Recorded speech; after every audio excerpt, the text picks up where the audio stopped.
Novel Perintah Kaisar Naga. Subscribe channel Novel Askadina. Bab 6004, Penyiksaan. Aku tidak tahu apa yang kau bicarakan. Fei Qing menggertakkan giginya, suaranya bergetar, masih berusaha melakukan perlawanan terakhir. Musha, Liu Qingyin, mereka melanggar ketetapan ilahi dan turun ke alam fana tanpa izin. Klik. Ujung jari David dengan lembut menyentuh bahu Fei Qing. Tidak ada cipratan darah, tidak ada suara tulang patah. Namun bahu Fei Qing, dengan kecepatan yang terlihat oleh mata telanjang, dengan cepat berubah menjadi abu-abu dan layu, lalu berubah menjadi debu halus, berterbangan ke bawah. Seolah-olah bagian daging dan tulang itu tidak pernah ada. Ah! Jeritan yang mengerikan, begitu melengking hingga tak manusiawi, keluar dari tenggorokan Fei Qing. Bukan hanya rasa sakit fisik, itu adalah penderitaan yang luar biasa, seolah-olah sebagian jiwamu telah dicabut secara paksa. Erosi kekuatan kacau secara langsung mempengaruhi asal mula kehidupan dan jiwa. Aku akan bicara. Setelah hanya sekali disiksa, pertahanan psikologis Fei Qing benar-benar runtuh. Air mata mengalir deras di wajahnya, suaranya terdistorsi. Ampunilah aku, senior, ampunilah aku. Aku akan menceritakan semuanya, kumohon hentikan. David menarik jarinya, dan kabut abu-abu yang menyebar itu langsung berhenti. Namun bahu Fei Qing kehilangan sebagian seukuran kepalan tangan. Lukanya halus seperti cermin, tanpa darah, hanya warna abu-abu yang mengerikan. Menjelaskan, David bersandar di kursinya, dan hanya mengucapkan satu kata. Fei Qing terengah-engah, matanya dipenuhi rasa takut yang tak terhingga. Dia tak berani menyembunyikan apapun lagi, dan mulai menceritakan kisahnya dengan suara serak, seolah-olah menuangkan kacang dari tabung bambu. Itu adalah perintah dari Tuan Yu Wuji. Sekitar 1,5 bulan yang lalu, pasangan bernama Musha dan Liu Qingyin menggunakan metode yang tidak diketahui menyelinap ke sekitar ruang harta karun dalam istana Tuan Kota. Tampaknya mencoba mencuri atau menyelidiki sesuatu. Mereka terdeteksi oleh sistem pengawasan perbendaharaan internal. Meskipun mereka segera melarikan diri, jejak samar keberadaan mereka masih berhasil dicegat. Penguasa istana secara pribadi mengambil tindakan, menggunakan jejak aura itu sebagai panduan, dan menggunakan harta karun yang dianugerahkan oleh para dewa untuk dengan cepat menentukan lokasi mereka dan menangkap mereka. Lalu, apa yang sebenarnya mereka coba curi atau selidiki? Desak David. Aku tidak tahu persis apa itu. Fei Qing buru-buru berkata. Penguasa prefektur menginterogasi mereka secara pribadi, jadi saya tidak berhak untuk mendengarkan. Tapi ketika penguasa prefektur memanggil saya kemudian, wajahnya sangat jelek. Dia mengatakan bahwa mereka berdua telah menemukan rahasia besar mengenai rencana klan dewa di benua abadi Azure Nether, dan itu tidak boleh diungkapkan sedikitpun. Mereka harus dieksekusi segera, dan jiwa mereka harus dimurnikan dan dipenjarakan sepenuhnya menggunakan susunan pemurnian jiwa di lereng jiwa yang jatuh untuk memastikan keamanan mutlak sehingga mereka tidak memiliki kesempatan untuk berinkarnasi. Rahasia besar mengenai ras ilahi. Mata David menyipit. Rencana apa? Aku benar-benar tidak tahu detailnya. Fei Qing tampak sedih. Tuan istana tidak mengatakannya secara eksplisit. Dia hanya mengatakan itu rahasia besar.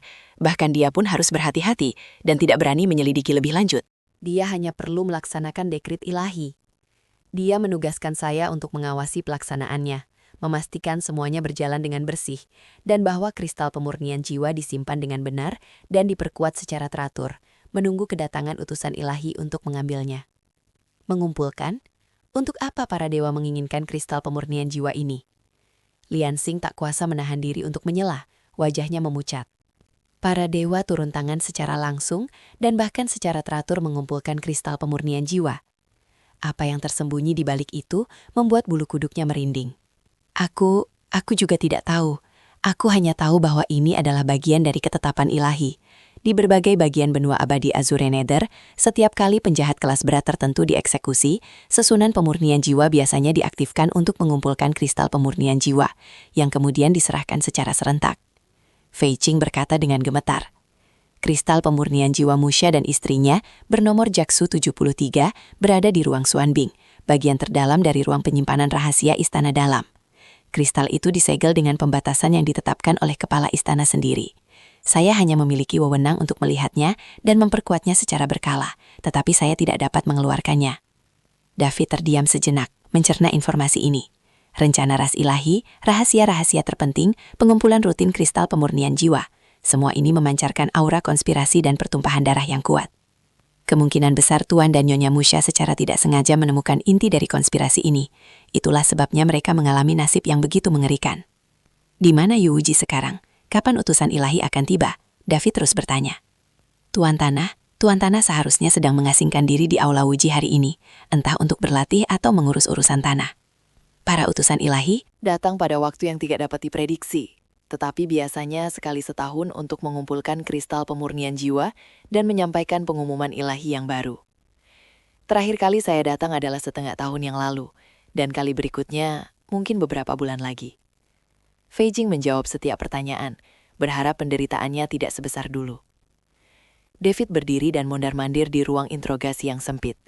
Situasinya lebih rumit dan serius daripada yang dia perkirakan.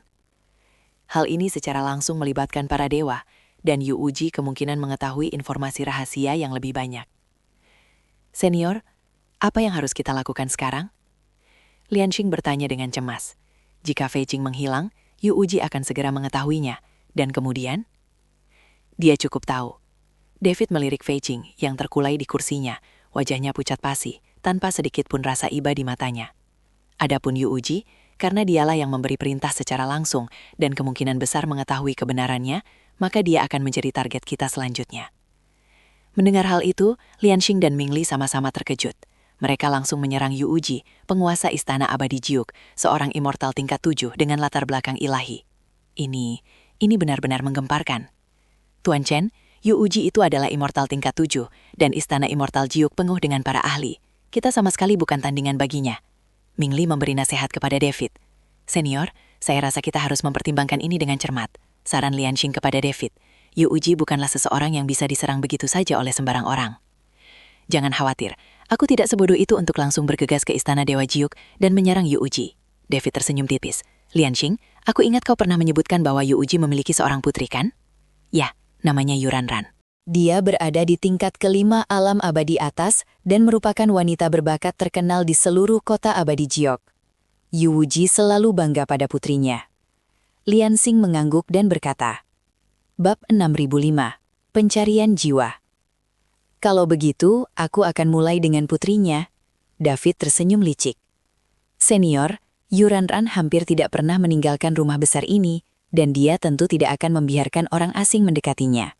Bagaimana mungkin Anda bisa menyakitinya? Lianxing bertanya dengan bingung. Aku bisa berubah wujud menjadi Fei Qing, memasuki Istana Dewa Giok terlebih dahulu, lalu mencari kesempatan untuk mendekati Yuranran, kata David. Setelah mendengar bahwa David berniat menyusup ke Istana Dewa Giok dengan menyamar sebagai Fei Qing, dan mungkin bahkan berencana untuk mendekati putri Yu Huji, Yuranran, Lianxing dan Mingli sangat terkejut hingga mereka terdiam. Rencana ini terlalu berani dan terlalu berbahaya. Menyamar sebagai Fei Qing, ia beroperasi di area inti Istana Yuxian dan harus berurusan dengan putri pemilik istana. Kesalahan kecil dapat menyebabkan kehancuran total. Senior, ini terlalu berisiko. Lianxing berkata dengan tergesa-gesa. Sebagai kepala pelayan istana dalam, Fei Qing berhubungan dengan berbagai macam orang dan hal setiap hari. Ada cukup banyak orang yang sangat mengenal perkataan, tindakan dan hubungan antar pribadinya. Meskipun kau bisa mengubah penampilan dan meniru aura, kebiasaan halus, cara menangani urusan, dan bahkan pemahamanmu tentang orang-orang tertentu semuanya dapat mengungkapkan kelemahanmu. Dan Yuranran itu? Lianxing berhenti sejenak, lalu merendahkan suaranya. Meskipun gadis ini adalah putri tunggal Yu Wuji dan sangat dicintai, serta tampak polos dan naif, sebenarnya dia sangat berbakat dan memiliki pikiran yang cerdas. Dia bukanlah orang yang mudah dihadapi. Dia juga mahir dalam musik, formasi, dan teks-teks kuno, serta memiliki reputasi yang cukup tinggi di dalam istana. Jika kau, sebagai Fei Qing, menghubunginya, bagaimana jika dia mengetahuinya? Mingli juga berkata dengan suara berat. Tuan Chen, apa yang dikatakan rekan Tawis Lianxing benar sekali. Menyusup ke sarang musuh dan menyamar sebagai perwira tinggi adalah tindakan yang beresiko. Yu Uji adalah dewa tingkat 7, indera ilahinya tajam, dan persepsinya luar biasa. Jika dia mendeteksi anomali sekecil apapun, konsekuensinya akan tak terbayangkan. Mungkin kita harus melihat dari perspektif jangka panjang dan mencari cara lain. David tetap tenang, seolah-olah risiko yang mereka sebutkan telah diperhitungkan sebelumnya. Risiko tentu ada, tetapi saat ini adalah cara yang paling memungkinkan untuk mendekati Yu Wuji dan menjelajahi kristal pemurnian jiwa serta rahasia klan dewa. Dengan memasuki Istana Dewa Giok secara paksa dan menghadapi Yu Wuji serta banyak ahli dari Istana Dewa Giok secara langsung, peluang kemenangan sangat tipis, dan hal itu pasti akan memperingatkan ras dewa, membuat mereka lebih siap. Dia menatap Fei Qing yang tergeletak di tanah, hampir tak bernapas, dan berkata dingin. Soal imitasi. Siapa bilang kita harus meniru sepenuhnya? Mendengar kata-kata itu, secercah keputusasaan dan ketakutan terlintas di mata Fei Qing yang berkabut. David tak berkata apa-apa lagi, berjalan menghampiri Fei Qing, berjongkok, dan dengan tenang bertanya. Fei Qing, apakah kau takut mati? Fei Qing mengeluarkan suara serak dari tenggorokannya, berusaha memohon belas kasihan, tetapi tubuhnya, yang telah dirusak oleh kekuatan kekacauan, tidak lagi berada di bawah kendalinya. David mengulurkan tangan, dan meletakkan tangannya di kepala Fei Qing. Kenanganmu, kebiasaanmu, segala sesuatu tentangmu, pinjamkan semuanya padaku. Begitu dia selesai berbicara, kekuatan kacau yang jauh lebih halus dan luas dari sebelumnya, membawa kesadaran ilahi David yang kuat, menerjang lautan kesadaran Fei Qing yang hancur seperti arus deras. Pencarian jati diri. Ini adalah salah satu metode paling otoriter dan kejam di dunia kultivasi, merebut ingatan orang lain secara paksa. Mereka yang jiwanya digeledah akan menjadi idiot atau jiwanya akan tercerai-berai. Tubuh Fei Qing bergetar hebat, matanya berputar ke belakang, dan dia mengeluarkan suara serak tanpa sadar. Wajahnya meringis kesakitan, jelas menunjukkan bahwa dia sedang menanggung penderitaan yang tak terbayangkan. David memejamkan mata dan berkonsentrasi, seperti alat tenun yang paling presisi, dengan cepat menyisir, mengupas dan menyerap fragmen-fragmen ingatan yang kompleks dan kacau dalam lautan kesadaran Fei Qing. Kehidupan Fei Qing adalah perjuangan dari awal yang sederhana untuk mendapatkan penghargaan dari Yu Wuji dan menapaki tangga kesuksesan selangkah demi selangkah hingga mencapai posisi tinggi, mengelola urusan internal dan menangani berbagai masalah gelap untuk Yu Wuji. Pemahamannya tentang struktur internal Istana Dewa Yu Wuji, spekulasinya tentang kepribadian dan kebiasaan Yu Wuji, serta pengetahuannya tentang tokoh-tokoh penting di dalam istana tersebut. Prosedur dan metode yang digunakannya untuk menangani berbagai masalah, bahkan kebiasaan pribadinya, jargon-jargonnya, preferensi tersembunyi, dan ketakutannya. Sejumlah besar informasi membanjiri kesadaran David seperti gelombang pasang. Seandainya bukan karena kepekaan ilahinya yang tak tertandingi, fondasi yang mendalam, dan perlindungan jiwanya oleh kekuatan kekacauan, pencarian jiwa yang brutal seperti itu dengan mudah akan menyebabkan kepekaan ilahinya sendiri menjadi kacau, atau bahkan dirusak oleh fragmen ingatan pihak lain. Selain itu, pencarian jati diri memiliki kelemahan. Ia tidak dapat mengungkap rahasia yang terdalam di lautan kesadaran, tetapi hanya dapat mengungkapkan kenangan biasa orang lain. Selain itu, hal ini sangat berbahaya bagi pencari jiwa, sehingga sangat sedikit kultivator yang mau mencari jiwa orang lain. Jika mereka secara tidak sengaja mengacaukan ingatan seseorang, mereka akan menjadi orang itu. Sesaat kemudian, David menarik tangannya. Tubuh Fei Qing berhenti kejang dan ambruk ke tanah, matanya kosong dan tak bernyawa, air liur menetes dari sudut mulutnya. Dia benar-benar telah menjadi sosok tak sadarkan diri. Jiwa, di bawah dampak pencarian jati diri dan erosi kekuatan kekacauan, telah hancur dan terkikis. Debu kembali menjadi debu, abu kembali menjadi abu. David menghela napas pelan, dan cahaya abu-abu kacau di telapak tangannya melenyapkan mayat Fei Qing sepenuhnya, tanpa meninggalkan jejak. Setelah melakukan semua itu, perubahan aneh mulai terjadi pada David. Sosoknya sedikit lebih tinggi, menjadi mirip dengan Fei Qing, dan fitur wajahnya bergelombang seperti air, secara bertahap berubah menjadi penampilan Fei Qing yang ramping namun menyeramkan. Di bawah pengaruh kekuatan kacau, pakaian di tubuhnya juga berubah menjadi jubah brokat biru tua, bahkan pola terkecil pun persis sama. Yang lebih penting lagi, auranya dengan cepat mereda dan berubah, menjadi dalam dan padat, membawa aura misterius dan dingin. Fluktuasi kultivasinya juga ditekan hingga sekitar peringkat kelima alam abadi atas, persis sama dengan sikap Fei Qing biasanya. Bahkan matanya sedikit menyipit, mengandung sedikit pengamatan dan perhitungan yang khas dari Fei Qing, punggungnya tegak namun dengan kesombongan yang halus. Hanya dalam beberapa tarikan napas, David telah berubah menjadi Fei Qing yang lain. Baik dari segi penampilan, aura, maupun fluktuasi kultivasi, semuanya sangat mirip dengan aslinya, sehingga sulit untuk membedakan yang asli dari yang palsu. Lian Xing dan Ming Li menyaksikan dengan terdiam tercengang.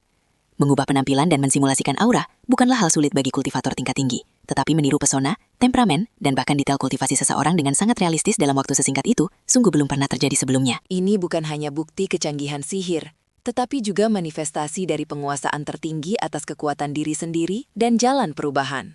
Senior, kau, Lian Xing tidak tahu harus berkata apa.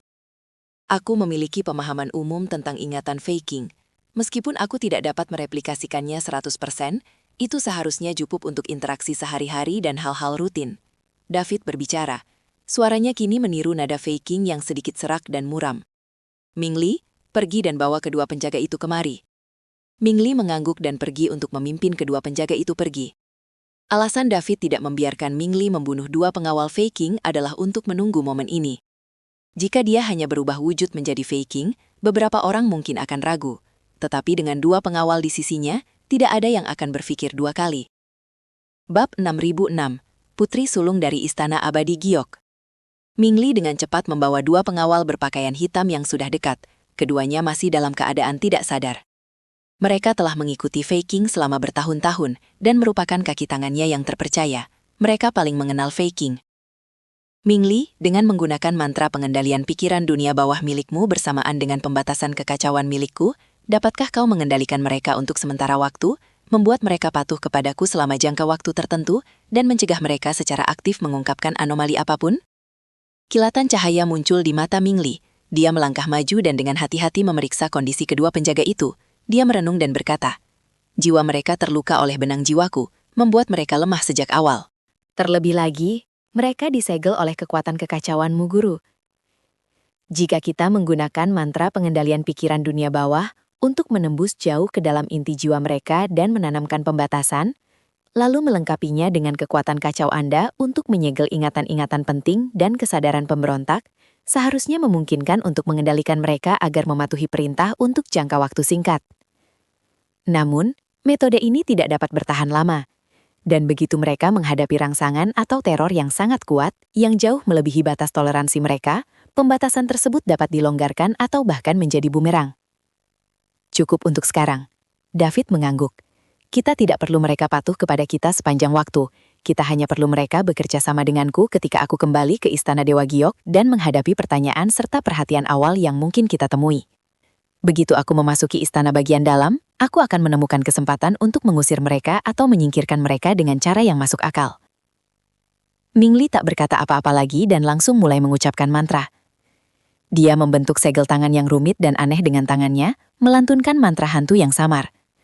Untaian kekuatan jiwa berwarna abu hitam seperti benang halus menembus alis kedua penjaga itu.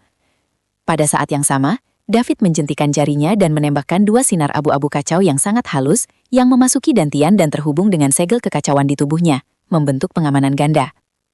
Sesaat kemudian, kedua penjaga itu bergedik dan perlahan membuka mata mereka. Mata mereka sedikit linglung, tetapi ketika mereka melihat David, mereka segera menunjukkan rasa hormat dan kepatuhan, berusaha berdiri dan membungkuk. Tuan besar. Suaranya agak kaku, tetapi tidak ada yang aneh. David mengangguk puas dan berkata kepada Lian Xing dan Mingli, aku akan membawa mereka kembali ke Istana Dewa Giok sekarang. Kalian tunggu di sini dan tetap bersembunyi. Jangan melakukan gerakan gegabah tanpa isyaratku. Mingli, bersiaplah siaga setiap saat. Kami mungkin membutuhkan bantuanmu.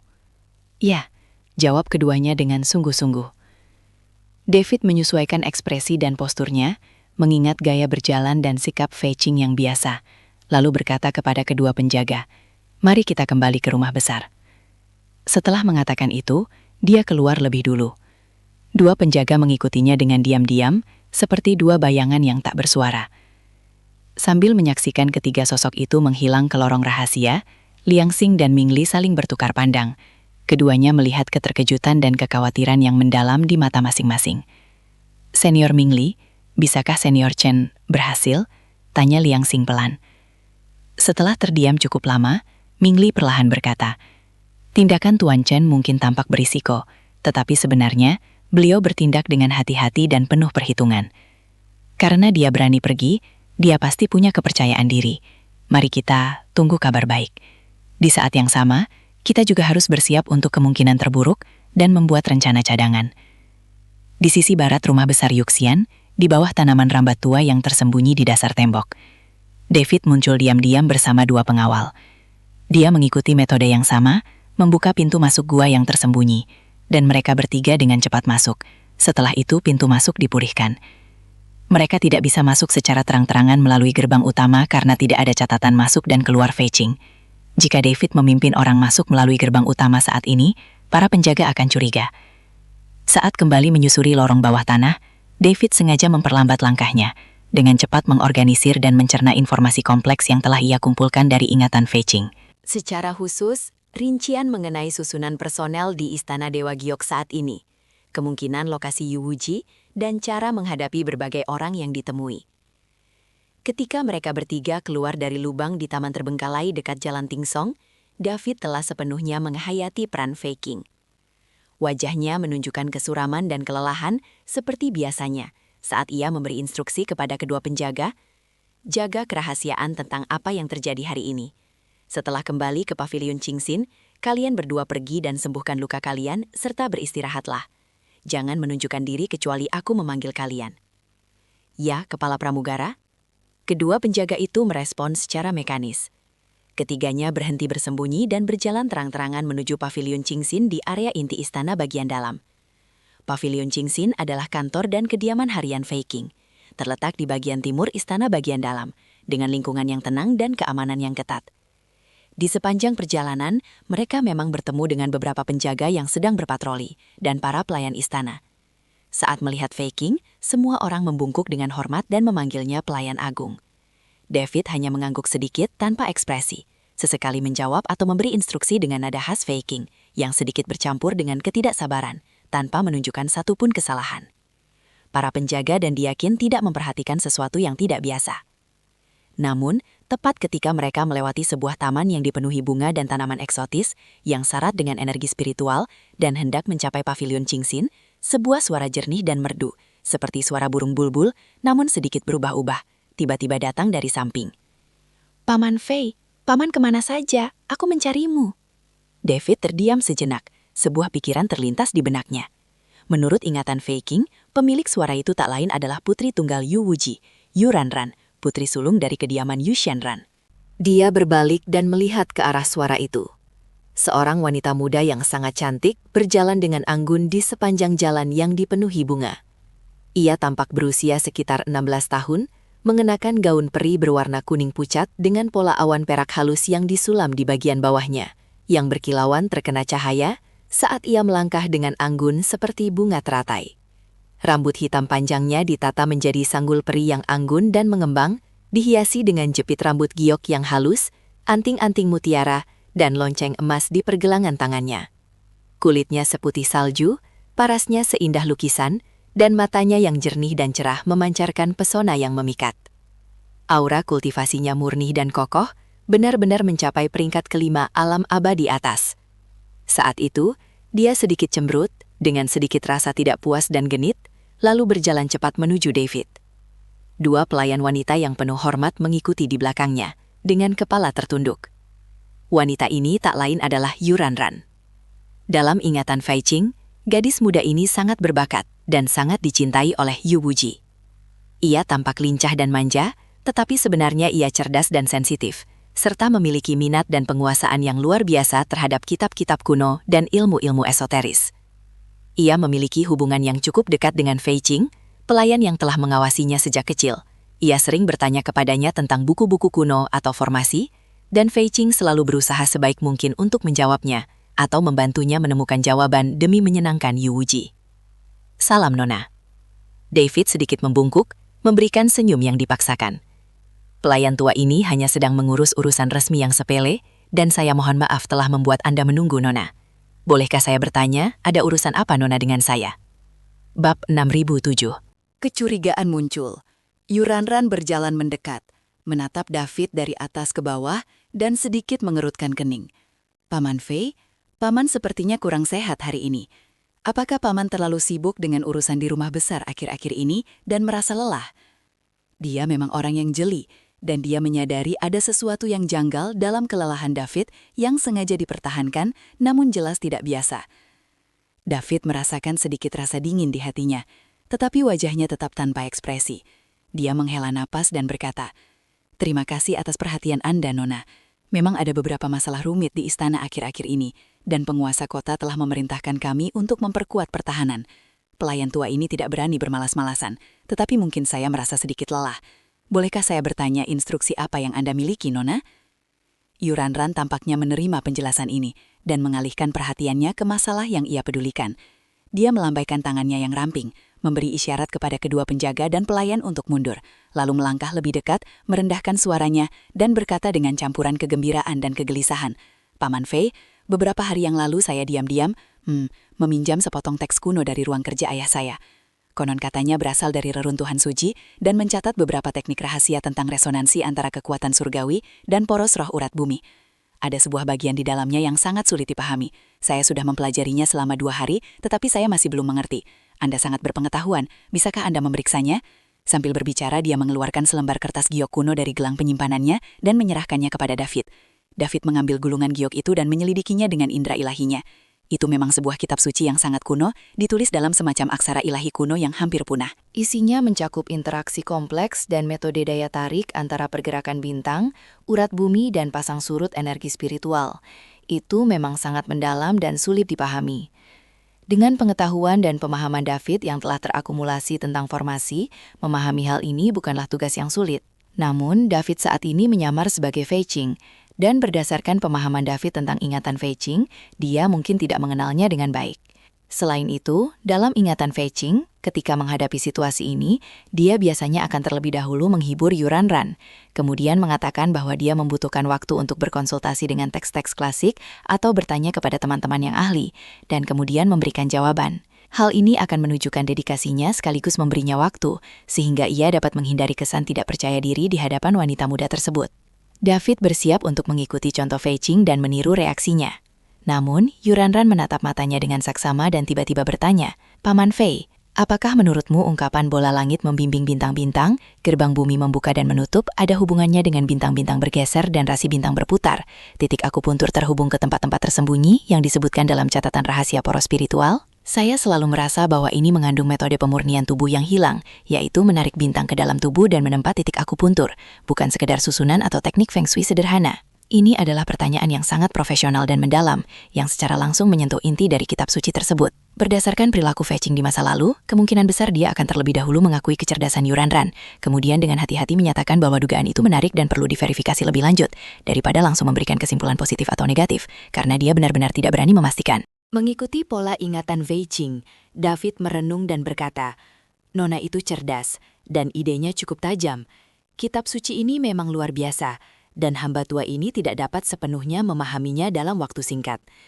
Namun, teknik menarik bintang ke dalam tubuh memang pernah dirumorkan di zaman kuno. Teknik ini sebagian besar digunakan oleh kultivator kuno dengan fisik khusus tertentu atau mereka yang mempraktikkan teknik yang berhubungan dengan bintang. Teknik ini sangat berisiko, dan sebagian besar metodenya telah hilang. Apakah bagian ini mengandung ajaran tersebut masih perlu dipertimbangkan dengan cermat dan dibandingkan dengan ayat-ayat suci lainnya?" Dia yakin jawabannya sudah memadai, sesuai dengan status dan tingkat pemahaman Fei Qing, dan juga menjawab pertanyaan Yuranran. Namun setelah mendebar itu, sedikit keraguan terlintas di mata Yuranran. Dia telah berdiskusi tentang masalah teks kuno dengan Fei Qing berkali-kali, dan sangat mengenal cara bicara Fei Qing, logika bersikirnya dan bahkan beberapa jeda nada dan pilihan kata yang halus. Paman Fei di hadapannya memberikan jawaban yang tampaknya benar, tetapi selalu memberinya perasaan bahwa jawaban itu terlalu lancar dan standar. Jawaban itu kurang memiliki kehati-hatian yang dimiliki Fei Qing, yang agak sok dan ragu-ragu, dan dia juga takut mengatakan hal yang salah. Apakah karena saya sangat lelah sehingga reaksi saya berbeda? Yuranran memiliki keraguan di dalam hatinya, tetapi dia tidak menunjukkannya segera. Dia mengedipkan mata besarnya yang indah, lalu tiba-tiba mengganti topik pembicaraan, berkata dengan nada sedikit genit, "Paman Fei, apakah ada perkembangan mengenai edisi kuno Yunji Qiqian yang telah Paman janjikan untuk membantu saya temukan terakhir kali? Selain itu, saya dengar Museum Wanjuanlou di Sichegang baru-baru ini memperoleh sejumlah hasil cetakan prasasti yang rusak yang digali dari reruntuhan medan perang kuno. Mungkin ada beberapa hal menarik di antaranya." Kapan Anda punya waktu luang untuk menemani saya melihatnya? Kedua pertanyaan ini, satu tentang komitmen di masa lalu, dan yang lainnya tentang undangan mendadak, adalah kesempatan yang sangat baik untuk menguji reaksi dan daya ingat orang lain. Lonceng peringatan berbunyi di benak David. Dia dengan cepat menelusuri ingatan Fei Qing. Apakah ini versi kuno yang diberi catatan dari Yunji Qiqian? Fei Qing memang mengingat kejadian ini. Yuranran telah menyebutkannya sekitar setengah bulan yang lalu, dan Fei Qing telah berjanji untuk mengawasinya, tetapi masih belum ada kabar pasti. Adapun hasil cetakan prasasti yang rusak di Wan Juanlo yang baru diperoleh, Fei Qing tidak memiliki informasi yang relevan dalam ingatannya. Entah Yuranran baru saja mengetahuinya, atau dia sedang mengujinya. Dalam sekejap, David mengambil keputusan. Ia menunjukkan permintaan maaf dan ketidakberdayaan yang sewajarnya di wajahnya. Mohon maafkan saya, Nona. Saya telah meminta banyak orang untuk menanyakan tentang versi kuno Yunji Qiqian yang telah diberi catatan, tetapi masih belum ada kabar pasti. Adapun hasil cetakan yang baru diperoleh dari Wan Juanlo, ia ragu sejenak, lalu tersenyum kecut dan berkata, "Pelayan tua ini sibuk dengan urusan rumah tangga beberapa hari terakhir ini dan belum mendengar kabar apapun. Jika Nona berminat, pelayan tua ini dapat mengirim seseorang untuk menanyakan nanti dan kemudian memberitahu Nona agar saya dapat mengatur waktu untuk menemani Anda ke sana. Apakah itu tidak masalah?" Tanggapan ini mengakui bahwa belum ada kemajuan dalam masalah 7 tablet dari rak buku berawan, dan menunjukkan sikap tidak mengetahui adanya hasil cetakan baru dari perpustakaan Wan Juanlo, tetapi bersedia untuk menyelidiki, sehingga menjadikannya pendekatan yang paling bijaksana. Namun, keraguan di mata Yuranran semakin dalam. Dia ingat dengan jelas bahwa 3 hari yang lalu dia telah menyebutkan kepada Fei Qing bahwa Izwi Wan Juanlo mungkin memiliki stok baru, dan Fei Qing tersenyum dan berkata dia akan mengawasinya. Sekalipun Fei Qing terlalu sibuk untuk mengingat beberapa hari terakhir ini, reaksinya seharusnya bukan reaksi ketidaktahuan total. Selain itu, meskipun Paman Fei berusaha sebaik mungkin meniru nada dan kata-kata yang digunakannya hari ini, masih ada beberapa hal yang membuatnya merasa tidak nyaman. Ini bukan soal suara atau penampilan, melainkan kualitas dan proses berpikir yang lebih dalam dan unik milik Fei Qing sendiri yang tampaknya telah mengalami perubahan halus. Mungkinkah ada sesuatu yang tidak beres dengan Paman Fei di hadapan kita? Begitu pikiran ini muncul, ia menyebar seperti rumput liar di hati Yuranran. Namun dia tidak memiliki bukti, dan dia juga tidak dapat mempertanyakan kepala rumah tangga agung hanya berdasarkan perasaannya saja. Selain itu, jika Paman Fei benar-benar telah dipalsukan identitasnya atau dikendalikan, itu akan menjadi hal yang mengerikan,